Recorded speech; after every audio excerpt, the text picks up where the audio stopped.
they're calling you. That's why Sonic, let's you save me! Anyway. Yeah. So any voice that fits works for Sonic characters. But yeah, that's about it. Oh gosh, for me.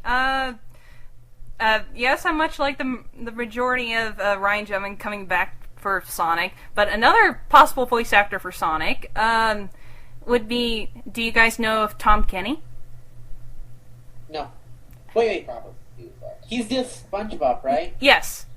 He's SpongeBob, he's the mayor on the Powerpuff Girls, I could just go on about his resume. SpongeBob the Hedgehog, right? SpongeBob the Hedgehog. Oh, dear Lord. Actually, I've seen on DeviantArt someone do a SpongeBob version of Tails. Call it Sponge Fox for some reason. That's awesome. But yeah, that's a possible one for Sonic. I'm not really sure on Tails' part. Knuckles, not sure either. I did hear some possible ones for Shadow, but I can't remember it. Actually, you know who else would be? Sorry to keep interrupting. That's okay. But, another good one for Shadow would be the person who voices Lloyd Irving in the first Tales of Symphonia, also known as the voice of Robin on Teen Titans. Oh, yeah. Nice. Him doing Shadow? Huh. I'll have to check that later. I can kind of see it. Like, in the back of my head, it's like... I'm kind of thinking, like, oh, God, that'd be awesome. But in the back of my head, it's kind of like, but you know what I mean? It's like, I want to see that. Like, I want to see it at least tried. You know? Okay, so...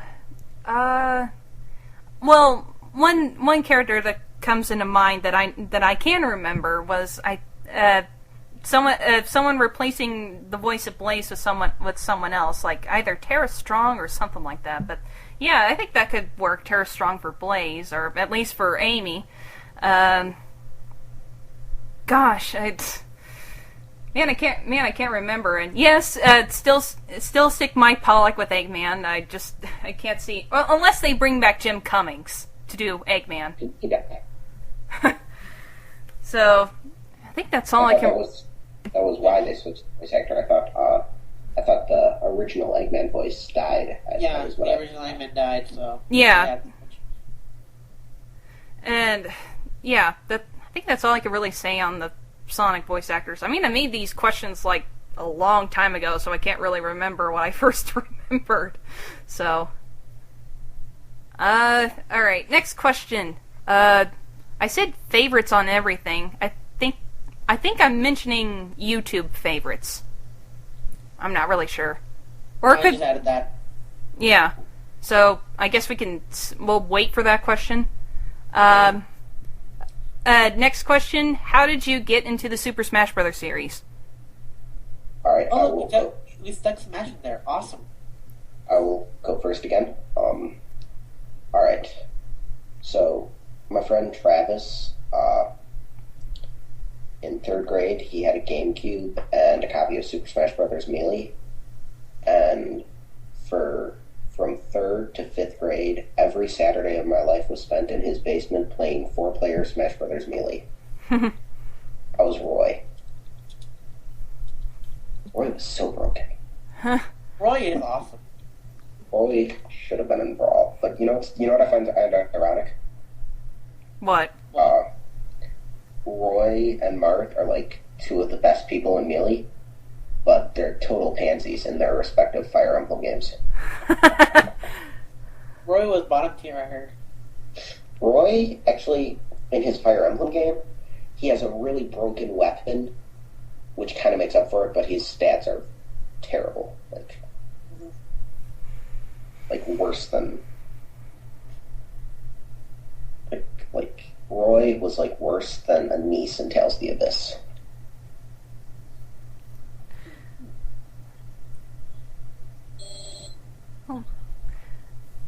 That was a little too... No one deserves that. For me, I can remember renting all the time in my local Blockbuster the Super Smash Bros. 64, and I remember it so well because when I get to the Master Hand, I used to It used to scare the crap out of me just how he dies after I beat him, and then it progressed to getting the GameCube, and then a little bit afterwards, me and Rain getting Melee, and then after I joined the former in Music That Could Have Worked forums, I finally was able to get a Wii and Brawl. So, well, Can I go next? Actually, hang on. Alright. Why I like the Super Smash Brothers is kind of a little bit weird for me. Maybe it's just because it's like multiple crossovers and it's a fighting game. So, I'm terrible at all sorts of fighting games. So I don't know why. I don't know why I still latch on to Super Smash Brothers. It's a crossover. Sonic Chick is a crossover. Oh, Yeah. wait a mine. It's like if they I'm like the worst Smash player ever, but I still like play the game like religiously. Like every one night I'm on Wi-Fi trying to find a game. Even though I don't think I've won a game in like years. Like I'm trying to think. I think the last time I won was when I was playing with my friend Nick, or as he's known on YouTube, Tressaquist. He's not holding a gun to my head right now and asking me to say that, I assure you. So the last time when me and Nick, I think we were fighting Squish, that was like the last time I won, and that was because we kind of ganged up on him. There have been a few times I did win, and my videos prove it.